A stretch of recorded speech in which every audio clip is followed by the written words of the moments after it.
जय हिंद दोस्तों, मैं जावेद हिंदुस्तानी आपका बायोलॉजी टीचर आप सभी का स्वागत करते हैं अपने प्यारे से यूट्यूब चैनल उम्मीद एकेडमी 2.0 पर। जैसा कि आप लोग जानते हैं कि ना अब सीरीज चल रही है ना बायोलॉजी वाली, उसी का आज हमारा चौथा लेक्चर है। क्या हमारा चौथा लेक्चर है। 3 लेक्चर आप ना देखे हो तो पीछे से देख के आइएगा, बहुत मजा आने वाला है। देखिएगा आज जो हमारी जो यूनिट है वो क्या है, डाइजेशन इन स्टमक, यानी क्या, देख लीजिए आमाशय में पाचन। क्या आमाशय में पाचन है हमारी। अब सबसे पहले हम देख लेते हैं भैया, यहाँ पे लिखा है पाचन। क्या होता है पाचन? तो पाचन होता क्या है, क्या पाचन क्या होता है? तो इसमें देखेंगे डाइजेशन टेक्स, अरे यार अभी तो क्या digestion takes place by enzyme, यानी जो जो पाचन की क्रिया होती है वो एंजाइम के द्वारा संपन्न होती है। क्या किसके द्वारा? एंजाइम के द्वारा संपन्न होती है। अब आप सोचेंगे एंजाइम क्या होती है? तो भैया एंजाइम एक प्रोटीन की लिक्विड होती है। क्या होती है? ये एक सोल्यूबल, क्या होता है, एक soluble elements of protein, it's called to enzyme. क्या इसको एंजाइम बोलते हैं। पाचन की क्रिया एंजाइम द्वारा संपन्न होती है। सारे एंजाइम प्रोटीन के बने होते हैं। देखो भैया जो बताया वही, यानी जितने भी एंजाइम होते हैं ये किसके बने होते हैं? ये प्रोटीन के बने होते हैं। यानी जितने भी एंजाइम होते हैं ये प्रोटीन के बने होते हैं। एक अपवाद है। क्या इसमें एक अपवाद है? क्या है? केवल राइबोजाइम, यानी राइबोजाइम एक ऐसा एंजाइम है जो प्रोटीन का नहीं बना होता। क्या केवल राइबोजाइम जो है इसमें अपवाद है। ये एक मात्र ऐसा एंजाइम है जो प्रोटीन का नहीं बना होता है, कार्बोहाइड्रेट और इसका मिक्सअप होता है। आप देखेंगे कि क्या डाइजेशन इन स्टमक, यानी हमारे आमाशय में पाचन कैसे होता है। यानी आमाशय में पाचन देखेंगे यहाँ पे, ये जैसे कि आमाशय की दीवारें हैं, आमाशय की दीवारों का फोटो लगाया हमारे टाइपिस्ट महोदय ने। तो इसमें देखेंगे पाचन कैसे होता है। तो जब भोजन आमाशय में पहुंचता है, यानी क्या, जब ग्रास नली के माध्यम से, यानी जब हम बक्कल कैविटी से होता हुआ जो हमारा भोजन आता है आमाशय में पहुंचता है। कहाँ पहुंचता है? जब भोजन आमाशय में पहुंचता है तो आमाशय की दीवारें एचसीएल प्रवाहित करती हैं। यानी क्या होता है, इधर सिक्रेशन होता है। किसका सिक्रेशन होता है? एचसीएल का। यानी यहाँ पे जब भोजन यहाँ ग्रास नली से होता हुआ जब यहाँ आमाशय के अंदर पहुंचता है तो ये जो आमाशय की दीवारें हैं, क्या ये जो आमाशय की ये जो भूरी भूरी सी दिख रही है हमारे पेट की दीवारें हैं, जो किसकी बनी हुई है? म्यूकस की बनी होती है। किसकी बनी होती है? म्यूकस की बनी होती है। म्यूकस मेम्ब्रेन, क्या म्यूकस मेम्ब्रेन की ये दीवारें बनी होती हैं।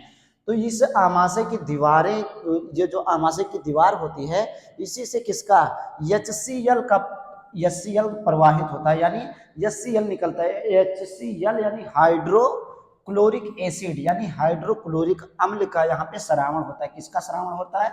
हाइड्रोक्लोरिक अम्ल का श्रावण होता है। हाइड्रोक्लोरिक अम्ल का श्रावण होता है। कहाँ से होता है? हमारी आमाशय यानी पेट के दीवार से होता है। कहाँ से होता है? आमाशय यानी पेट के दीवार से होता है। किसका श्रावण होता है? एचसीएल का होता है। किसके लिए होता है? भोजन के पाचन के लिए। किसके लिए? भोजन के पाचन के लिए।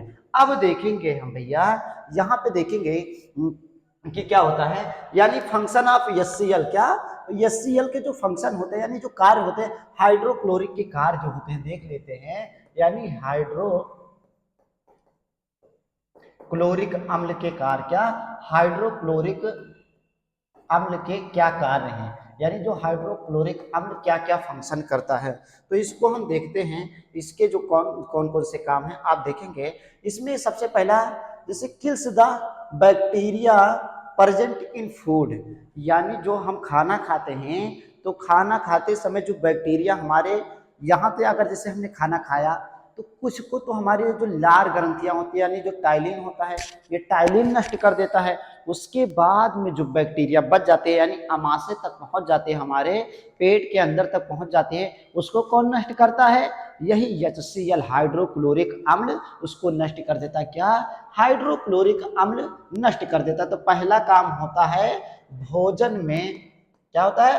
भोजन में उपस्थित, यानी क्या, भोजन में उपस्थित बैक्टीरिया, यानी क्या होता है, जो बैक्टीरिया यानी जो जीवाणु होते हैं, क्या भोजन में उपस्थित जीवाणुओं को नष्ट करता है। कौन?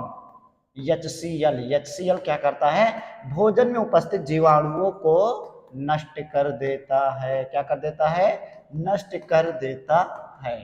अब उसके बाद देखेंगे, क्या देखेंगे, जो active the enzyme present in stomach, यानी जो इनएक्टिव क्या होते हैं, जो हमारे इनएक्टिव एंजाइम जो हमारे आमाशय के अंदर, जो हमारे आमाशय के अंदर क्या होता है, जो इनएक्टिव एंजाइम पड़े होते हैं ना, उनको ये एक्टिव बना देता है। नेक्स्ट एक पेज ले लेते हैं आपको। अब जैसे हमने देखा, क्या देखा भैया, ये मान लीजिए क्या, हमारी बैकल कैविटी है, ग्रास नली है, ये हमारा क्या हो गया, ये हमारा क्या हो गया। अब यहाँ से जैसे भोजन हमने लिया, अब धीरे धीरे भोजन ऐसे ऐसे आते आते हमारे अमाशय में पहुंच गया। कहाँ पहुंच गया, अमाशय में पहुंच गया। और ये अमाशय की दीवारें हैं हमारी, जो किससे बनी है, हमारी म्यूकस मेम्ब्रेन से बनी है। किससे बनी है बाबू, म्यूकस मेम्ब्रेन से हमारी दीवारें बनी हुई हैं। अब इसमें क्या होता है, यहीं से HCl निकलता है। क्या निकलता है, HCl निकलता है। अब ये जो HCl होता है, ये तो पहली बात क्या हुआ, वहां हम लोगों ने पढ़ा कि ये हमारे भोजन में जो बैक्टीरिया आते हैं उनको नष्ट कर देता है। और जो दूसरी बात है मुन्ना, दूसरी बात क्या है, यहीं पे एंजाइम पाया जाता है। क्या, यहाँ पे एंजाइम पाया जाता है, पेप्सिनोजन। क्या पाया जाता है, पेप्सिनोजन एंजाइम पाया जाता है। जो पेप्सिनोजन एंजाइम होता है वो हमारे आमाशय के अंदर पाया जाता है। ये इनएक्टिव होता है। क्या होता है, अक्रिय होता है। इनएक्टिव होता है, क्या होता है, अक्रिय होता है, यानी ये कार्यरत नहीं होता, ये चादर तान के सोता रहता है। लेकिन जब ये HCl का श्रावण होता है तो HCl इससे कहता है, अरे भैया तू भी जाग, अपना काम वाम कर, वरना तो क्या बैक्टीरिया तुम्हें खत्म कर देंगे। तो ये क्या होता है, पेप्सिनोजन को ये कन्वर्ट कर देता है, किसमें, पेप्सिन में कन्वर्ट कर देता है। HCl जो होता है इसी पेप्सिनोजन को कर देता है कन्वर्ट, किसमें, पेप्सिन में। किसमें कन्वर्ट कर देता है, पेप्सिन में। और ये पेप्सिन क्या करता है, यही पेप्सिन हमारे जो फूड में प्रोटीन आता है, क्या आता है, जो हमारे फूड में यानी जो हमने खाने में जो प्रोटीन लिया, उस प्रोटीन को ये छोटे छोटे टुकड़ों में तोड़ करके उनका पाचन करता है। क्या, छोटे छोटे टुकड़ों में तोड़ करके उनका पाचन करता है। तो क्या हुआ, HCl का देखो कितना बड़ा कार्य है, देखो क्या है, कितना बड़ा कार्य है HCl का। तो HCl का इतना बड़ा कार्य है कि ये पेप्सिनोजन को पेप्सिन में चेंज करता है। पेप्सिन क्या करता है, प्रोटीन को टुकड़ों में तोड़ करके इसे क्या करता है, इसे सिंपल कंपाउंड में चेंज करता है। क्या, सिंपल कंपाउंड में चेंज करता है, जिससे हमारा डाइजेशन होता है। क्या होता है, जिससे हमारा डाइजेशन होता है। अब आपने देखा होगा जैसे कि क्या, बहुत लोगों के दिमाग में क्वेश्चन आता है यार कि HCl को अगर पत्थर पे डाल दिया जाए, पत्थर को काट देता है, दीवार पे डाल दिया जाए, दीवार काट देता है, हमारे ऊपर छोड़ दिया जाए तो हम भी क्या होते हैं, नष्ट हो जाते हैं। लेकिन ये पेटवा को फाड़ के मच्छरदानी क्यों नहीं कर देता भैया, पेटवा को फाड़ कर मच्छरदानी क्यों नहीं कर देता। तो क्या कारण है, ये जो लिक्विड यानी चिपचिपा पदार्थ भरा होता है, क्या, जो चिपचिपा पदार्थ म्यूकस भरा होता है, ये इसको बाहर नहीं जाने देता, ऑब्जर्व कर लेता है। यानी क्या होता है, इसकी जो क्या होता है, इसकी जो चार्जिंग होती है, इसका जो गुण होता है, इस गुण को कम कर देता है। क्या, इस गुण को कम कर देता है ये HCl। तो बहुत बड़ा रोल प्ले करता है HCl। अब देखेंगे उसके बाद में, देखते हैं कि क्या है इसमें, देखेंगे पेप्सी, यहीं पे लिखा है, क्या लिखा है, पेप्सिनोजन निष्क्रिय, यानी पेप्सिनोजन जो होता है निष्क्रिय आमाशय में पड़ा रहता है। क्या, ये निष्क्रिय आमाशय में पड़ा रहता है। इस HCl पेप्सिन में बदल कर, इससे क्या होता है, इसे HCl पेप्सिन में बदल करके सक्रिय कर देता है। क्या कर देता है, सक्रिय कर देता है। और यह प्रोटीन को पचाने में मदद करता है। क्या, और यह प्रोटीन को पचाने में मदद करता है। जितना हमने बताया ना वही वाला बात हुआ। क्या, यह क्या कर देता है, ये पेप्सिन के मदद से प्रोटीन को पचाने में मदद करता है। अब देखेंगे जब पेट यानी आमाशय की दीवारें जख्मी हो जाती हैं, ज्यादा HCl स्रावित होने से, तो इसे पेप्टिक अल्सर कहते हैं। ये भी हम देख लेते हैं। क्या देख लेते हैं, देखो हम देखते हैं कि क्या होता है। अब जब HCl यहाँ पे बना और क्या हुआ, HCl ये बहुत ज्यादा, हम लोगों ने कम खाना खा लिया या ज्यादा खाना खा लिया, तो ज्यादा हमारा HCl क्या हुआ, बना, और हमें उतनी HCl की जरूरत नहीं थी। तो ये जब HCl ज्यादा हो जाएगा तो इतना क्षारीय गुण होता है इसका, हाइड्रोक्लोरिक अम्ल का, ये बेसिक नेचर का होता है। तो यहाँ पे क्या होता है, इसी दीवार को जख्म करने लगता है, यानी दीवार को क्या करने लगता है, धीरे धीरे जलाने लगता है। क्या, दीवार को जलाने लगता है। तो लोग क्या कहते हैं कि पेप्टिक अल्सर, इसको क्या नाम दिया जाता है, इसे पेप्टिक अल्सर नाम दिया जाता है। क्या नाम दिया जाता है, पेप्टिक अल्सर नाम दिया जाता है। इसी से लोग कहते हैं क्या, मुझे पेप्टिक अल्सर हो गया है या अल्सर हो गया है। तो यही कारण है कि HCl का जब ज्यादा निर्माण हो जाता है, HCl ज्यादा बन जाता है हमारे आमाशय के अंदर, तो पेप्टिक अल्सर होता है। क्या होता है? तो पेप्टिक अल्सर होता है। अब हम देखेंगे कि क्या देखेंगे, आमाशय में पाचन के लिए कुछ ग्रंथियां होती हैं। क्या? अब जैसे पेट के अंदर क्या होता है, कुछ ग्लैंड्स पाए जाते हैं। क्या? स्टमक ग्लैंड्स पाए जाते हैं, जो क्या इन भोजन को पचाने में मदद करते हैं। क्या? उनको हम जठर ग्रंथियां बोलते हैं। क्या बोलते हैं? जठर ग्रंथियां बोलते हैं। आपसे 1 नंबर का क्वेश्चन कर लिया जाएगा, पेट के अंदर पाई जाने वाली ग्रंथियों का क्या नाम होता है, यानी आमाशय के अंदर पाई जाने वाली ग्रंथियों का क्या नाम है। तो इन ग्रंथियों को हम जठर ग्रंथियां बोलते हैं। क्या? आमाशय में पाचन के लिए कुछ ग्रंथियां होती हैं जिसे हम जठर ग्रंथि कहते हैं। क्या कहते हैं? जठर ग्रंथि कहते हैं। क्या कहते हैं मुन्ना? हाँ, जठर ग्रंथि कहते हैं। ये कहाँ पाई जाती है? ये हमारे आमाशय के अंदर पाई जाती है। देखेंगे इन ग्रंथियों से रस निकलता है। क्या? ये इनसे जूस निकलता है। ये इन जो ग्लैंड से जूस निकलता है जिसे जठर रस कहा जाता है। क्या कहा जाता है? जिसे जठर रस कहा जाता है। इन ग्रंथियों से जूस निकलता है जिसे जठर रस कहा जाता है। इसमें 3 प्रकार की एंजाइम पाई जाती है। क्या? हमने कहा क्या पाचन के लिए क्या जिम्मेदार होता है? एंजाइम। एंजाइम किससे बना होता है? ग्लाइकोजन का छोड़ के बाकी सब प्रोटीन से बना होता है। तो ये जठर रस जो होता है, ये 3 तरीके से, यानी जो हमारे जठर रस होते हैं, इनमें 3 तरीके से एंजाइम पाए जाते हैं। क्या? 3 प्रकार के एंजाइम पाए जाते हैं। इनको भी हम देख लेते हैं, तीनों प्रकार के एंजाइम को हम देख लेते हैं। इसमें क्या हुआ, ये जो गैस्ट्रिक जूस हुआ यानी जठर रस हुए, क्या हुए, जो हमारे आमाशय के अंदर जो जठर रस हैं, ये 3 तरीके से कौन कौन जठर रस है। पहला तो हो गया हमारा पेप्सिन। क्या हो गया? हमारा पेप्सिन हो गया, जिसमें हमने क्या पूरी कहानी बताई थी कि HCl पेप्सिनोजन को क्या कर देता है, पेप्सिन में कन्वर्ट कर देता है। और पेप्सिन का क्या काम होता है भैया? ये प्रोटीन को पचाने में मदद करता है। यानी जो हम दूध के शक्ल में प्रोटीन लेते हैं, मांस के शक्ल में प्रोटीन लेते हैं, तो इसको पचाने का काम कौन करता है भैया? ये पेप्सिन काम करता है। कौन काम करता है? पेप्सिन। पेप्सिन ही से बना है वो पेप्सी। क्या बना है? पेप्सी। पेप्सी भी तो पचा देता है खाना को तुरंत, ये झटपट आराम कर देता है। तो यही पेप्सिन से बना है पेप्सी। अब दूसरा जो होता है भैया, पहला कौन सा पाया जाता है हमारे आमाशय के अंदर, कौन सी एंजाइम? पेप्सिन। दूसरी कौन सी है? रेनिन। तीसरी कौन सी है? लाइपेज। तो हम रेनिन को भी देख लेते हैं। क्या?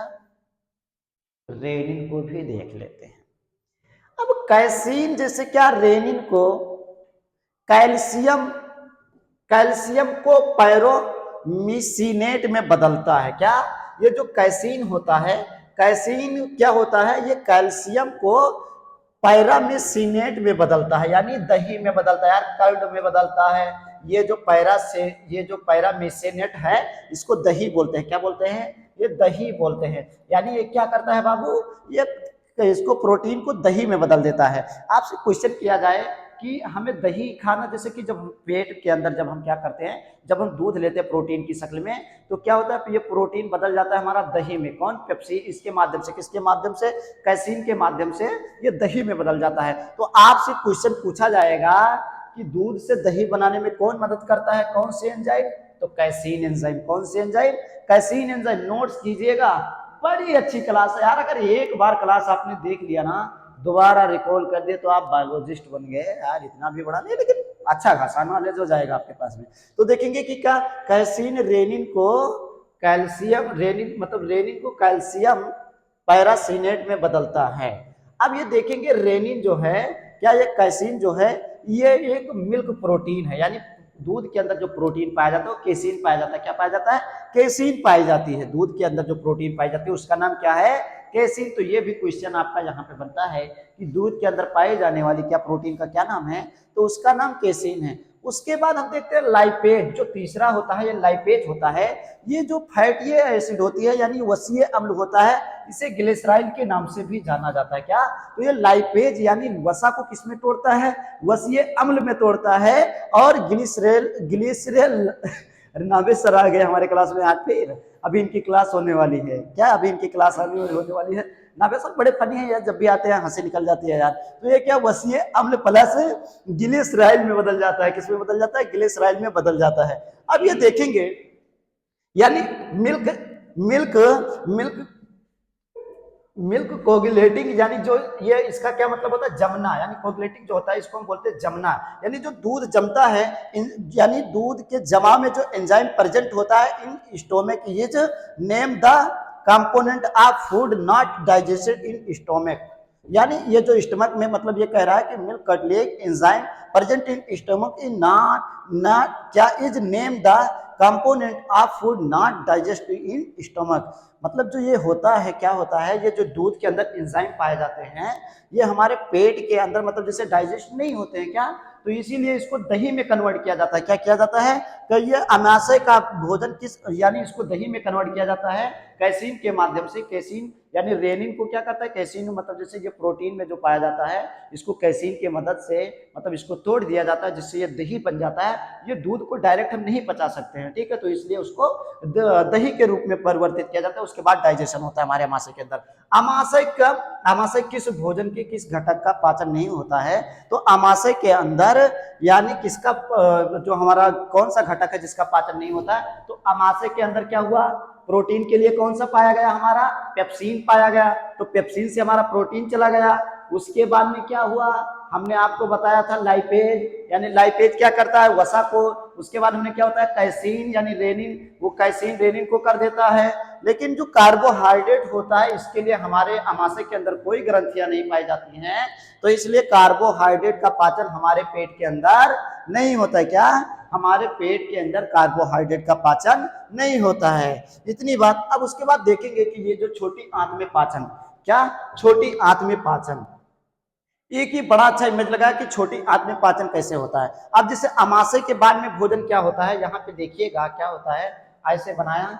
अभी अमाशय के बाद में भोजन चला आया, कहाँ चला आया, अमाशय के बाद में भोजन जो हमारा है, यहाँ मान लीजिए अमाशय के बाद में भोजन हमारा छोटी आंत में पहुंचता है। कहाँ पहुंचता है भैया, छोटी आंत में पहुंचता है। तो यहाँ जब हमारा भोजन पहुंच गया यानी छोटी आंत में, इस वाले यानी कुंडलित वाले आंत में, तो यहाँ पे इसके 3 पार्ट होते हैं। क्या कितने पार्ट होते हैं, 3 पार्ट होते हैं। पहला पार्ट जो हमारा होता है डेडिनम, क्या होता है, क्षुद्रांत जो होता है डेडिनम होता है। इस डेडिनम को हम देखेंगे, यानी ड्यूडेनम बोलते हैं, क्या बोलते हैं, ड्यूडेनम बोलते हैं। इस ड्यूडेनम के अंदर हम देखेंगे कि किस तरीके से पाचन होता है। तो ये हमारी छोटी आंत है। अब ये हम इसको अच्छे से समझा रहे हैं, यहाँ देखिएगा ये जो छोटी आंत है, अब यहीं पे हमारा इसकी साइड में देखेंगे, अलग से पेज लेके समझा रहे हैं।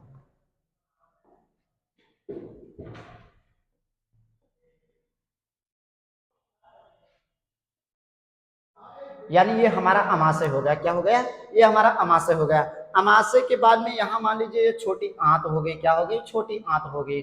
अब यहीं से एक आकृति समोसे जैसी आकृति होती है जिसे हम लीवर बोलते हैं, क्या बोलते हैं, लीवर बोलते हैं। और यहीं पे एक पत्ती जैसी संरचना होती है, क्या, पत्ती जैसी संरचना होती है जिसे हम पैनक्रियाज बोलते हैं, क्या बोलते हैं, पैनक्रियाज बोलते हैं। समझिएगा, बड़ी अच्छी क्लास है ये। पैनक्रियाज हो गई, क्या हो गई, तो देखेंगे बाबू यहाँ पे जैसे कि इसमें से एक क्या होता है, गाल ब्लेडर होता है। इसी के अंदर क्या होता है, गाल ब्लेडर होता है जिसे हम पित्त बोलते हैं, क्या बोलते हैं, पित्त बोलते हैं। अब यहाँ से एक पाइप निकली होती है जो हमारी छोटी आंत से मिली होती है, क्या, और यहाँ से पैनक्रियाज से एक पाइप जाकर के यहाँ मिल जाती है, कहाँ, यही छोटी आंत से दोनों आकर के मिलते हैं ऐसे।